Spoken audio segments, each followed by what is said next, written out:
¿Cómo ves? No, pues, Pues es que, ¿para no, qué? Ay, ¿qué está haciendo este Ay. Juan? ¿Qué traes? Mira, Ay, no. ¿Se acuerdan de los consejeros electorales que ¿cómo no? ¿Los hechos del INE? botargas? Sí, sí, sí, sí. Pues que ahora ya regresaron, pero en forma de stickers. ¡Ah! ¿Eh? Lorenzo Chipotle. Lorenzo Chipotle. Es buenísimo. ¿Te acuerdas de él? Sí. Ciro Cebollama. Sí, Cebollama. O mira, este es Luis Carlos Berenjena. ¿Pero por qué berenjena? Pues porque le vale berenjena a la democracia. ¿Y cuál es el otro? A ver, déjame ver. Fino, mi amigo. Mira, este es el que es ruso, el de perro del Pavlov, José Woldenberg, el rabanito, porque es rojo Rabanito por fuera, Woldenberg. blanco por dentro. Mira. Sí. Oye, es un volado, ¿no? Yo no tengo ninguna. A ver, ya tenemos unos, ¿Volados ellos? Volado. Se parece ensalada, pero medio agria, ¿no? Sí. Bueno, Va. ¿pero y qué? ¿De qué vamos a hablar en el programa? Pues la revocación de mandato. A ver, si los podemos revocar a ellos o Pues, Ese, o por qué se oponen a la revocación. ¿Y a quién vamos a Tú traer? me dijiste que habías invitado a un súper personaje. Un súper personaje, Así un luchador ¿quién? democrático de alcurnia. ¿Quién es? ¿Lorenzo, acuerdo? Ni más, mira, ya está tocando. ¿Ya están tocando? Ni más ni menos que el profesor Bernardo Batis. Aquí vive el chamuco. Maestro, bienvenido al Averno. Gracias, no, pues Por favor, Por favor, tome es un asiento. honor. Qué honor. para mí, gracias. Bueno, pues es para nosotros aquí en el Averno un honor recibir ni más ni menos que a don Bernardo Batis, viejo Bernardo amigo, ahora sí que hay que decirlo, es un panista de cuando el PAN era decente, Exacto. ¿no? Se salió cuando volvió a ser indecente el PAN, el maestro se salió. Además, un jurista Aunque usted no lo crea, el PAN fue un partido decente en algún momento. en algún momento, Sí, sí. en algún momento, Y de ciudadanos. y de Ciudadanos. Así Una es. oposición decente. Y pero hay todo un bloque digamos, de intelectuales panistas, de dirigentes panistas que se salió en aquel momento. En ese bloque estaban González Schmal, Sí. Conchelo. Jorge Eugenio, El foro democrático. Jorge Eugenio Ortiz Gallegos, Así que es. escribió un libro que se llama La sombra azul, creo, Sí. la mancha azul, Sí, sí, sí, sí. sobre esa etapa. Sí, sí, muy sí, sí, interesante, pero muy poco difundido. Bueno, y ahorita Pero- le hemos pedido al maestro Batis que venga aquí, al doctor Batis, para platicar sobre el tema de la revocación de mandato, que es un tema realmente muy controvertido. Sí. Y yo sí creo que se presta a un buen debate, porque hay un sector que se opone férreamente al proceso de revocación de mandato. Claro, pues sí, es lógico que se oponga la oligarquía, que es el contrapeso o el contrario de la democracia. La democracia participativa, donde está, entre otras figuras, la revocación del mandato, pues es el gobierno del pueblo, la soberanía popular. La oligarquía es los arreglos entre grupos para ellos decidir en su propio beneficio. Se oponen, claro, porque no quieren que la gente opine, que el pueblo opine. Sí, de hecho, democracia es gobierno del pueblo. Claro, Eso significa, sí, ¿no? gobierno del pueblo. Así Pero es. ¿cuáles serían, un poquito como para poner en contexto, cuáles serían las figuras básicas o más conocidas de lo que sería la democracia representativa? Bueno, la representativa es la elección de candidatos y luego gobernantes.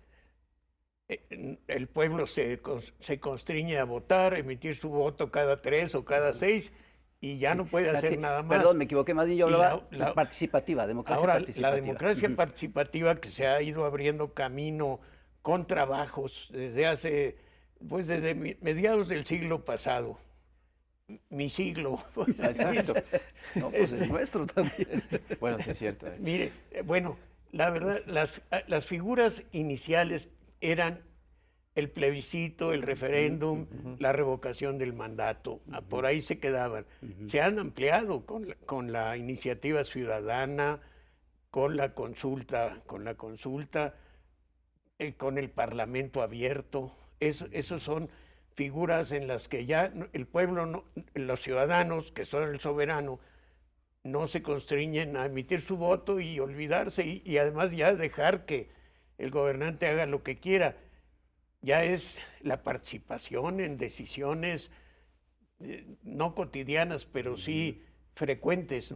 Ese es el ideal de la democracia.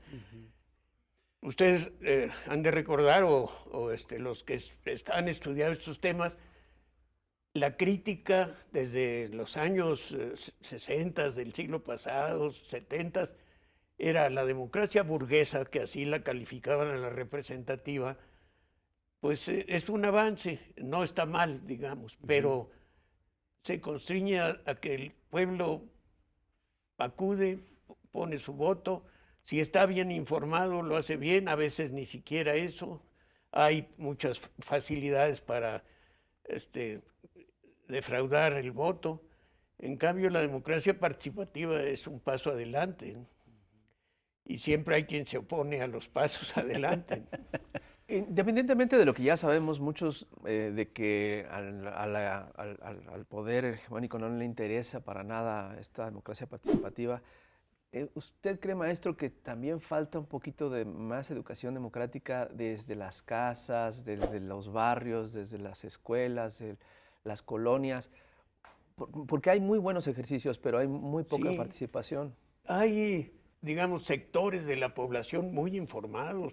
En la Ciudad de México sí hay, en términos generales, buena información en algunos lugares, ciertos sectores de clase media baja o media que están atentos, y ahora yo creo que las mañaneras han politizado a todo el mundo, pero sí es cierto que tendríamos que ser más practicantes de actos democráticos, de ejercicios democráticos. Claro. Y esta consulta que está propuesta, ya aprobada, con todas las firmas que se reunieron, que fue una muestra ya esa misma de democracia participativa, que tanta gente se interesara. No es fácil. Entonces los críticos están muy asustados porque ven que sí está haciéndose efectiva la democracia participativa. Es que dicen que es un ejercicio ocioso, que para qué, que si el presidente tiene muchísima popularidad, ¿para qué se hace eso si ya se sabe el resultado? Sí, ¿no? Sí, yo creo que sí se percibe, eso es lo que más les preocupa, pero la verdad es que si tuvieran razón, estarían muy contentos de que hubiera este ejercicio, porque si fuera un presidente arbitrario, perseguidor, enemigo del pueblo, pues ahí tenía el pueblo la oportunidad y en realidad ese es el fin. Vamos a practicar. ¿Cómo educamos? Lo que me preguntas. Exacto. ¿Cómo educamos a la gente? Pues haciendo ejercicios. Exacto. Así educan en las escuelas, repitiendo planas. Vamos a hacerlo. Exacto. Fíjese, ¿qué tenemos de precedentes? Esa consulta,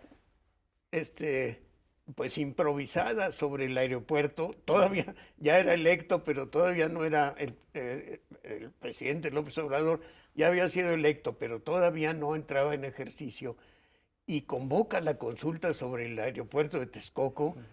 No fue arrolladora, pero la votación en contra del aeropuerto sí fue arrolladora, pero el número de asistentes no fue tanto. Pero ¿quién lo llevó a cabo? Por los ciudadanos, la gente, impulsados por el dirigente, pero pusieron las casillas y se votó, y hubo un gusto por estar expresando la voluntad.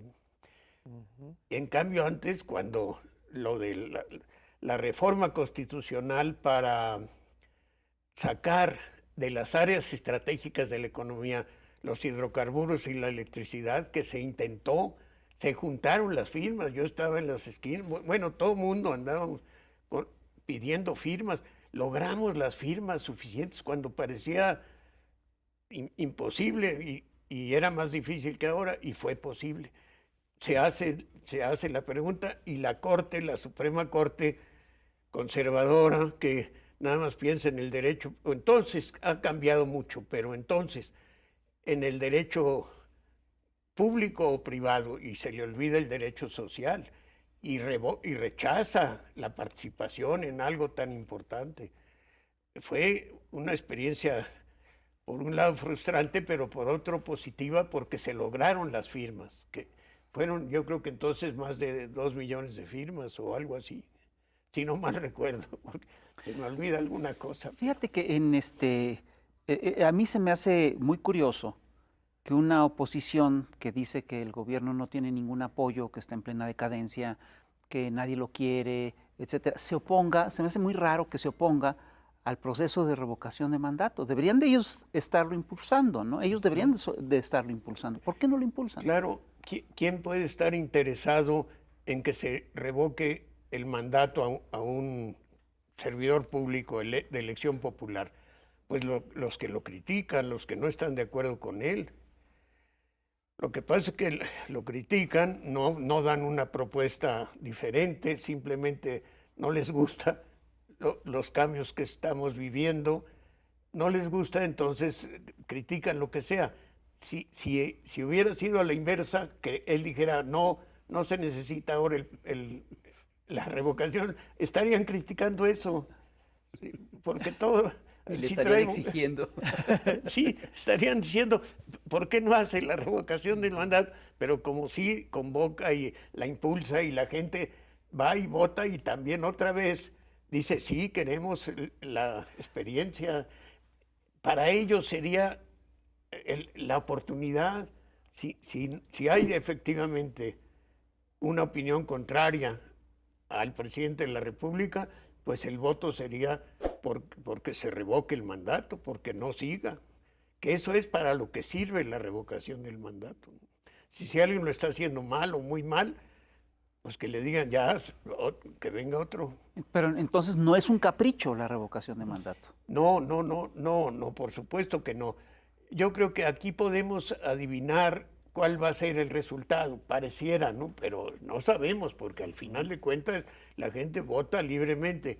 Aquí pudiéramos pensar, va a ganar el no, que no haya revocación del mandato, pero para los críticos debía ser la herramienta, no estar con mentiras y calumnias y las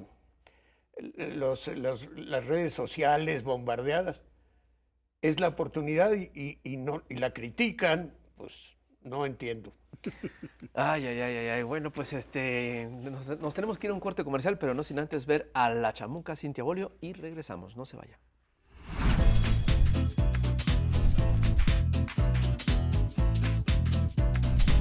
Querido lectorado, saludos virtuales. ¿Sabías tú que el feminicidio es considerado el genocidio de las mujeres? Así es, y sigue siendo emergencia nacional. La misoginia, que es el odio contra las mujeres, no solo es discurso de odio, también es su praxis impune. En México se cometen casi la mitad de feminicidios de Latinoamérica. No hay seguridad ni dentro ni fuera de casa. La impunidad que el aparato de injusticia ofrece a los feminicidas se refleja en las cifras de esta crisis humanitaria que en 2021 contó 11 víctimas por día. La mayoría de los asesinos eran parte del círculo familiar, vecinal, laboral o escolar de las víctimas. La sentencia de la Corte Interamericana de Derechos Humanos, caso González y otras, conocida como Campo Algodonero, cumplió ya 12 años. En ella se dicta por primera vez la responsabilidad del Estado en la omisión e impunidad y simboliza el trabajo de las madres que entonces y hoy siguen en lucha.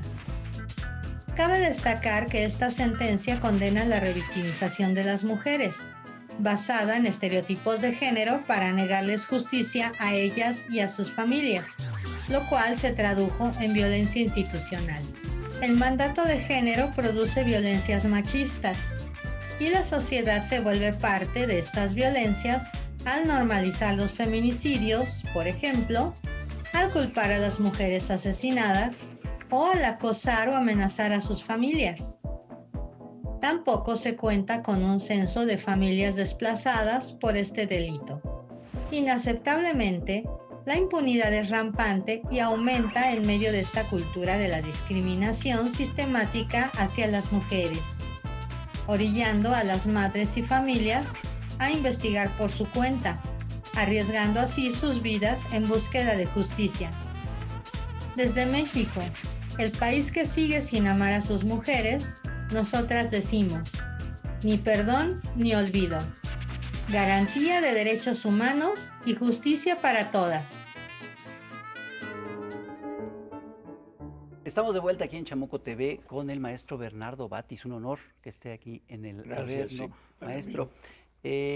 Empezamos el programa hablando de la democracia participativa, de la importancia, de lo importante que es en toda democracia estos ejercicios de democracia participativa. Pero entonces, ¿por qué si es tan importante y si es un refuerzo a la democracia, por qué la autoridad electoral en México, por qué el consejero presidente ya de plano, abiertamente, explícitamente, habla en contra de una figura, de un ejercicio como la revocación de mandato? ¿Qué pasa ahí con el INE? La verdad es que no es explicable, están nerviosos, están tensos, ¿qué les pasa, no? Porque debiera ser, efectivamente es parte del ejercicio de la forma que nuestra Constitución define a la República como democrática. No es muy clara la explicación para mí de por qué en la autoridad electoral, en el INE, están poniendo dificultades. Sí pueden estar preocupados por el costo, pudiera ser, porque están acostumbrados a gastar con toda amplitud. Ahora tendrán que ser más cuidadosos y cuidar más el dinero, pero debieran estar a favor, ¿no? Es lo lógico. Y para ellos una gran oportunidad de organizar bien una consulta como esta. Yo les diría que, con todo respeto y a su autonomía y a su trabajo y lo que les toca hacer, pues que lo vieran desde ese punto de vista, desde ese lado, que tienen la oportunidad inclusive de mejorar su imagen ante la opinión pública, ¿no? Si lo hacen bien, si son justos, equilibrados, si no se inclinan de un lado y de otro, que yo creo Es que que es su ese es el deber. problema, ¿no? Que todos estos últimos años, o desde que el INE existe, el IFE y ahora INE, no han sido objetivos y se han inclinado de un lado. Claro, pues sí, porque ellos son designados o llegan a sus cargos en la época en que todo se controlaba en forma centralizada, donde los partidos negociaban quién por cuotas. Entonces los que están ahí ahora, pues así llegaron. Ya su mente debe cambiar y ver que estamos en otra época. Yo creo que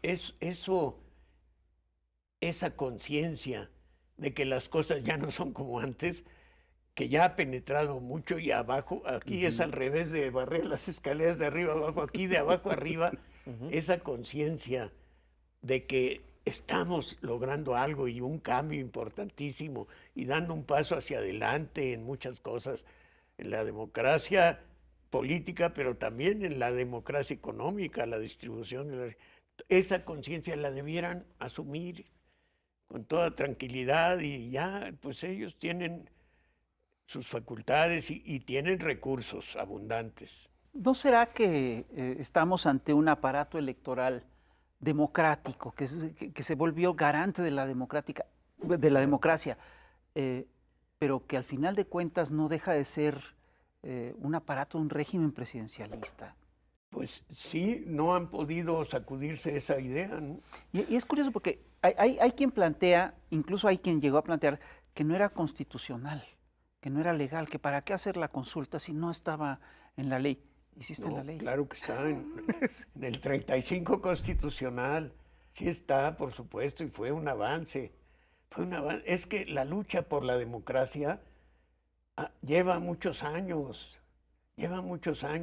y cuesta trabajo quitar cosas. Si se acuerdan, se deben acordar, aunque eran muy niños, que presidía el equivalente al INE el secretario de Gobernación. Así es, sí, pues, me acuerdo. Ahí se No se nos decidía olvida, todo. ¿eh? Sí estaba muy chido. Éramos unos bebés, Eso pero- era presidencialista el sistema, Sí. Así es. todo el sistema. El PRI era una más de los organismos descentralizados del gobierno. Y por supuesto, gobernación decidía todo. Y los que llegaban a las casillas a organizar y a ver quién iba a estar de presidente y de secretarios, eran agentes de la Secretaría de Gobernación. Contra eso luchó el PAN antiguo, los primeros, Eberto Castillo, cuando empezó su partido, PMT. PMT, el Partido Mexicano de los Trabajadores, y otros ensayos se topaban con que las elecciones las hacía una de las partes, la que tenía todo. Entonces, ese resabio no lo han logrado superar los señores del INE. Tienen la gran oportunidad. Y una pregunta, es decir, hemos visto también a los consejeros del INE pronunciarse, es decir, pronunciarse en contra de la consulta. Ciro Murayama publicó un artículo fantástico en el que dice que esa consulta es una trampa para la democracia, y también dice que el propio proceso de revocación de mandato pone en riesgo la estabilidad de la nación. Es decir, aquí las preguntas que hay que hacer es, bueno, ¿no es cierto que al final de cuentas todo proceso democrático puede poner en riesgo un proceso gubernamental estable? ¿No es cierto además que De hecho, las elecciones son eso. las elecciones son eso? Y ponen en riesgo la estabilidad del momento, ponen en riesgo la continuidad de los proyectos. Claro. Y no se parece eso muchísimo a lo que argumentaban los porfiristas a principios del siglo XX, cuando hablaban en contra de los que se oponían a la reelección. Sí, que eran ruidosos, escandalosos, que no, decía Porfirio, ese pollo quiere su maíz, porque era lo que pensaban. Dice, agita para que le dé algo. No, pues la democracia finalmente salió adelante. Aquí la verdad es que una de las características de la democracia en general, pero de la democracia participativa en particular, es que es autocorregible. Si emitimos el voto, a lo mejor nos equivocamos o acertamos, pero en el camino de los años de gobierno, y más cuando son 6 de un presidente, puede haber cambios, puede haber errores, enfermedades, lo que sea. Entonces el pueblo tiene la oportunidad de decir, a ver, ya voté, pero quiero cambiar. Pues ese es un mecanismo de corrección del camino. Las elecciones siempre son una crítica al que está gobernando o un apoyo. Exacto. Por eso el PRI las falsificaba siempre. Y luego el PRIAN. El PRI las falsificaba porque no quería recibir la crítica auténtica de los ciudadanos. Es básicamente el juego de lo que significa la democracia. Y es espeluznante cómo es que precisamente se niegan a que se realicen estos ejercicios democráticos. Tú, maestro, usted, maestro, No, está bien. ¿Qué ejercicios democráticos no oficiales recuerdas con ese entusiasmo que hayan sido realmente estimulantes para la población a lo largo de tu historia como testigo? Bueno, hace un rato recordé lo del aeropuerto, Sí, que eso fue es uno. un muy buen ejercicio, pero no recuerdo ahorita. El de la Ciudad de México, de la ciudad, ¿no? de la Ciudad de México, Bueno, sí, la cierto. Constitución de la Ciudad de México, en su artículo 2, dice la Ciudad de México en la Ciudad de México la soberanía, no me acuerdo el texto exacto, radica en el pueblo y adopta un sistema de democracia participativa. Ya dijo antes que gobernará el pueblo a través de sus representantes, pero que adopta el sistema de democracia participativa y directa, que todavía es otra cosa, es tomar decisiones en la plaza pública a mano alzada. Claro. Ese es más difícil, pero Aquí en México Bueno, se dice que, que este ejercicio de democracia directa es como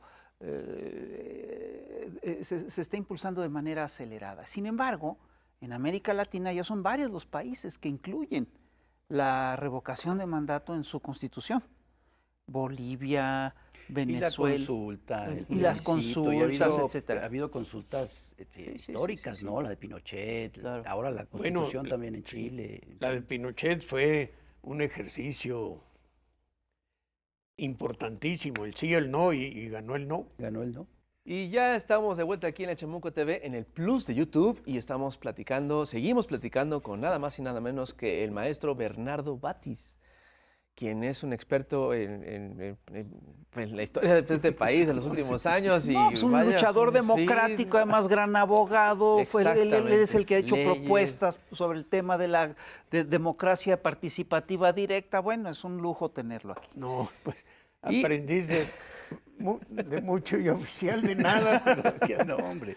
Y precisamente porque eres un experto en leyes y todo esto, te queremos preguntar sobre la pregunta que aprobó la Suprema Corte de Justicia después de un merequetengue que se armó de que si la redacción, que si sería clara, que si no sería clara. ¿Qué opinas al respecto? mire, yo opino que una pregunta para votar sobre ella, respecto de ella, debe ser lo más sencilla y lo más fácil de entender. Más clara. El ejemplo que comentábamos del Pinochet, que además me tocó estar, porque fuimos de observadores, no había relaciones con México, pero a través del gobierno de Venezuela pudimos ir varios, Cuauhtémoc Cárdenas entre otros, y varios mexicanos estuvimos ahí. Fue una experiencia interesantísima, pero ahí era muy sencillo. ¿Quieres que Pinochet siga? ¿Sí o no? Tan, tan. Y ganó el no arrolladoramente. Dicen los que estudian esos temas de cómo las reacciones populares, que siempre el sí tiene ventaja sobre el no. El sí Porque es positivo. Emotivamente, porque es claro. positivo. Y ahí mañosamente habían puesto el no como el que debiera perder, y ganó el no. Esa sí que fue una revocación de mandato. Se revocó el mandato tajantemente, totalmente. y era una fiesta al día siguiente de las elecciones, y luego la toma de protesta de Patricio Aylwin. Fue una gran experiencia para el pueblo chileno y ejemplo para Latinoamérica. Ustedes recordaban en la charla que hay varios países de Latinoamérica que tienen ya la revocación del mandato como algo regular, ¿no? Yo creo que aquí sí debiera ser muy sencilla la pregunta. Yo creo que la campaña importante va a tener que ser aclarar a qué se refiere Sí, la pregunta, ¿no? exactamente, Y la sí, campaña sí. va a tener que centrarse en qué significa. Exacto. ¿Cómo tienen que votar los que están de acuerdo en que se quede y cómo tienen que votar los que quieren que se vaya? Que Exactamente, quede así muy claro, ¿no? exactamente. Cómo está Que ese no asunto. vayan a votar algunos porque no se entienda bien, ¿no? Efectivamente. Sí, que eso es Sería parte del terrible, problema. ¿no? Sí. No es parte del problema. Sí, pues no hay mejor que la sencillez, ¿no? Y en esas cosas ser directo, ¿no? Claro. Les digo que ahí en el Poder Judicial los critico porque dicen, para decir observé, dicen no inobservé. O sea, Está muy buena. La voy a usar ahora. No, y no. A ver si Cuando no es me más sencillo se decir enojan sí vi. conmigo, Sí. pero no con cariño se los digo. sí, qué bárbaros son. No, pero tú vienes de una tradición de lucha democrática muy vieja. Pues sí, la verdad es que yo entré al PAN en la campaña de Efraín González Morfín por invitación de amigos y de alumnos, que empecé yo a dar una clase en una preparatoria y tenía yo algunos que eran del PAN, de un grupo además de Acción Católica, de Portales, y son los que me invitaron. Y me decían un ratito los miércoles, pero fue toda la vida, ya no. Pues la verdad es que se veía, ¿no? Se veía claramente, el PRI tenía todo, controlaba todo, y veía que surgía un buen orador joven y lo metía al Instituto de la Juventud Mexicana o a las juventudes del PRI, o le daba una bequita y capturaba todo. Era difícil la oposición, por eso el PAN, con todos sus defectos que pueda tener de origen y después, fue un esfuerzo de ciudadanos para cambiar eso. Maestro Batis, y usted como expanista, ¿cómo ve ahora el PAN? ¿Cómo vio al PAN en el poder los 12 años que estuvo en la presidencia de la República y cómo lo ve ahora nuevamente en la oposición, pero este nuevo PAN? Pues lo veo errático, ¿qué proponen? ¿Cuál es su propuesta? Ahí no la veo, lamentablemente. El PAN, don Manuel Gómez Morín, con todo, colaboró en los gobiernos primeros de la Revolución, en la fundación del Banco de México, pero veía al PAN, decía, es una brega de eternidad. ¿Quién sabe cuándo ganemos? Era demasiado a largo plazo. Pero ¿cuál era una de las misiones? Formar ciudadanos, hacerlos conscientes. Cada 3 años nos convocan a votar, vamos a votar, les tomamos la palabra. Esa digamos, inspiración a sabiendas de que no era fácil y que cada quien ponía su tiempo, su dinero, sus vehículos para hacer las campañas, que se fue acabando cuando ya surgió una burocracia, que es las críticas que se hacen a los partidos políticos de Michel y Duverger, y todos dicen cuando los partidos se hacen burocracias, peligra el mismo partido y la democracia.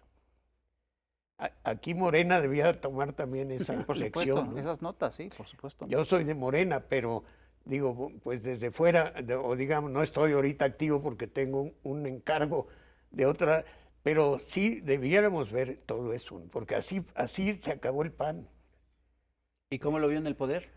¿Con Fox y con Calderón? Yo con Fox vi que en el poder no había nadie. Martita logró porque había que llenar el hueco, ¿no? Pero ¿quién apoyó a Fox?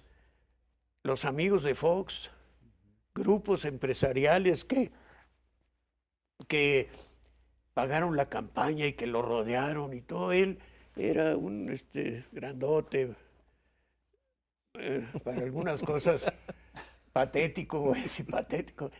No es un adjetivo ofensivo, creo. ¿Verdad? No. Pero pues él, la verdad, dejó que otros hicieran. Y luego Felipe Calderón, que yo le pensé, tuve la idea de que iba, porque sí tenía una formación más sólida, mucho más sólida que Fox, por supuesto.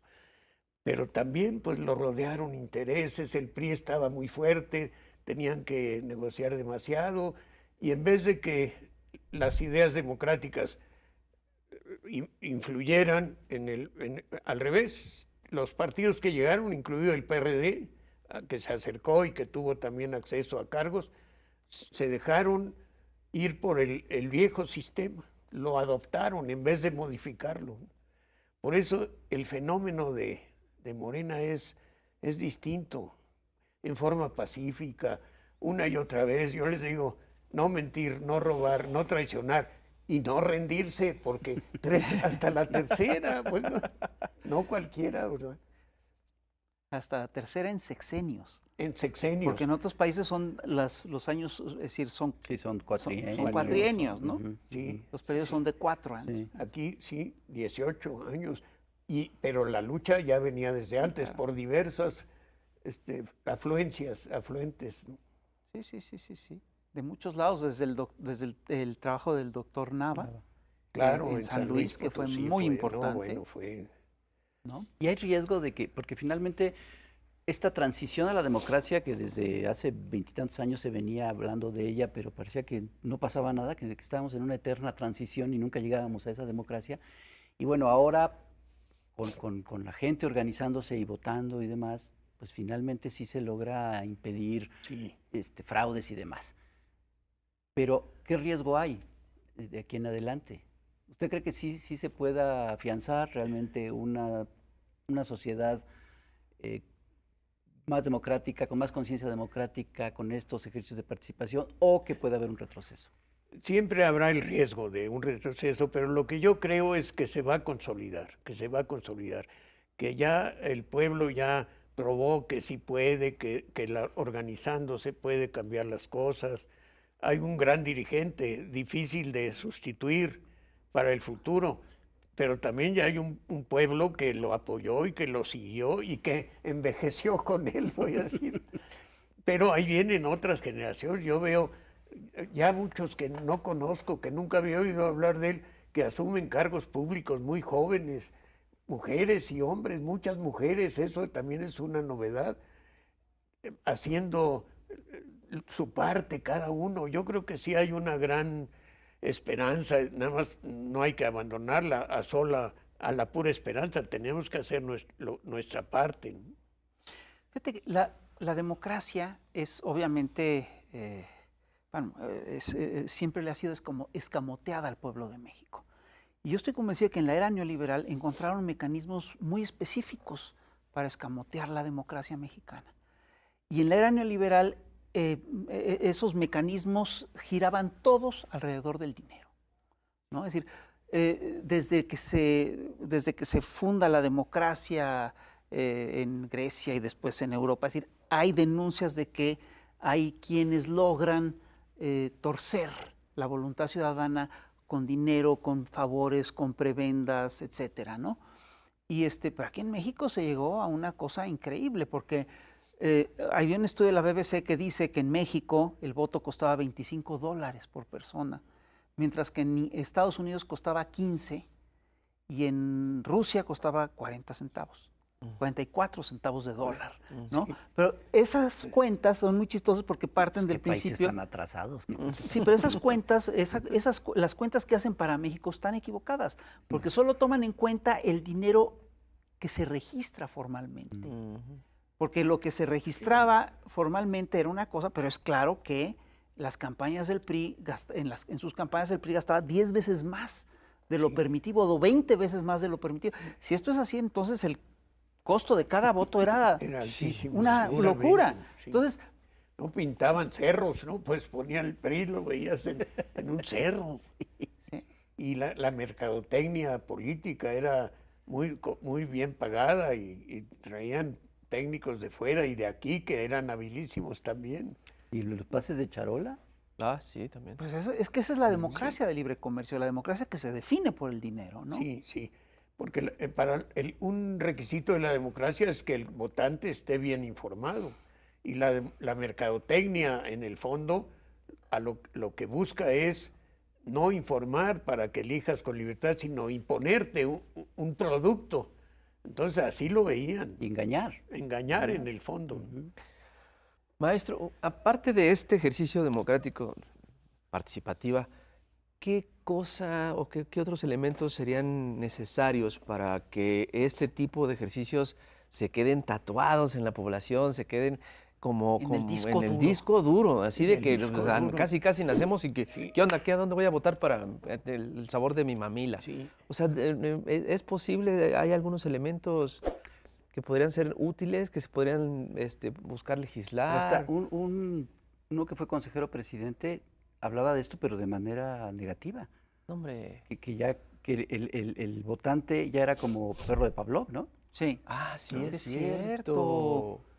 José Waldenberg hablaba de esto que tú preguntas como algo necesario, el tener ya el deseo de participar en la democracia.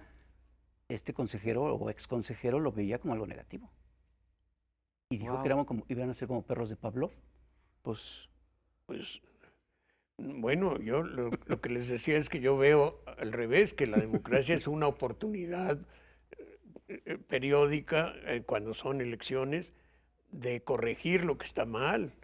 Es quizá que entre en la conciencia que es una herramienta de la gente, no desde fuera.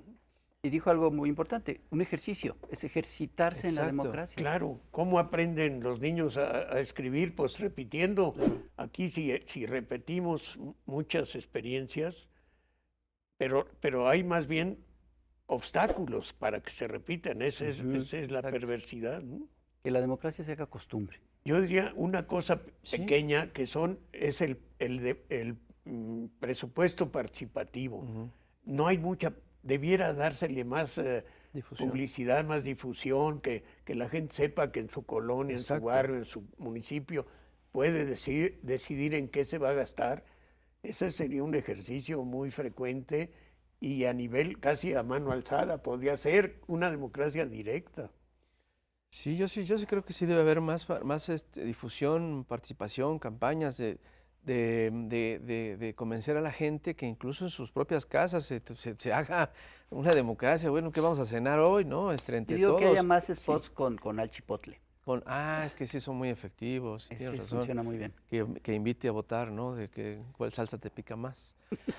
No, en verdad sí creo que sí debería de haber mucho más estimulación en las escuelas. O sea, a mí me encanta saber que hay escuelas que sí ejercen las asambleas para decidir qué van a trabajar en la Sí. semana, a pesar de que hay instrucciones por parte de la Secretaría de Educación Pública para, ¿no? Que hay una guía, está estudiada, está diseñada para eso. Pero sí me parece fantástico que se ejerza esa dinámica de las asambleas en las escuelas, en las casas, en los barrios, precisamente con lo del presupuesto también, ¿no? Participativo que Sí. hay en los barrios. Es que eso implica pensar en colectividad. Y Exactamente. llevamos 30 años pensando que que en nos metieron la idea de pensar en el de individual. manera individual. El individuo es el centro y es la comunidad. Exacto. Oye, es la- Bernardo, ¿y por qué es tan caro el instituto electoral? ¿Y por qué son tan caras las instituciones electorales en México? Buena pregunta. Pues yo creo que es una forma de controlar, Hoy. me imagino, bueno, algo que viene de las épocas en que lo que querían es tener a todos los que formaban parte del poder, de alguna manera, tenerlos siempre de su lado, ¿no? Del sistema, del PRI primero y luego del PRIAN. Pues, ¿cómo? Pues en un sistema individualista, pues que tengan muchos recursos económicos. Y a veces había formas engañosas. Aquel INE, o como se llamaba IFE entonces, que presidía Goldenberg, Ujú. donde estaban personas que yo estimo mucho y que eran como Ortiz Pinquet y otros. Claro. Ellos Ángel tomaban Granados Chapa, decisiones sí. arriba, pero abajo seguía la estructura antigua. Los que llegaban a las casillas pues ya no tenían mucho que ver con las decisiones que estaban allá, y los que ejecutaban